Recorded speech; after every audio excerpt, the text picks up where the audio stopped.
திமுக கழகத்தை எதிர்க்க பார்க்கிறீர்களே, திராவிடம் இல்லாத ஒரு ஆட்சி அமையுமா?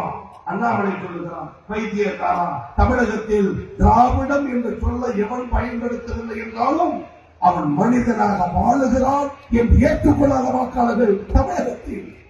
பெரியாரை மறந்துவிட்டு நீ ஓட்டு கேட்க முடியுமா? ஈரோடு கிழக்கு தேர்தல் என்ன ஆனது? களமமைத்தோர் திமுக கழகத்தின் சார்பில். அதற்கு முந்தைய தேர்தல் அமர்ந்திருக்கிறாரே அருமை சகோதரர் சிவா விக்கிரவாண்டி இடைத்தேர்தல்.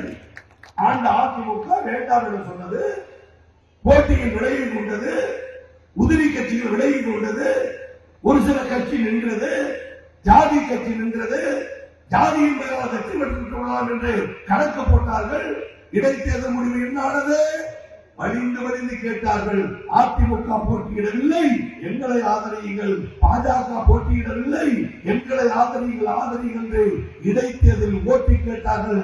ஆனால் விழுப்புரத்தில் விக்கிரவாண்டியில் ஜாதிக்கு இடமில்லை, திமுகவின் கோட்டை என்பதை இடைத்தேர்தல் நிரூபித்து காட்டியது. ஜாதி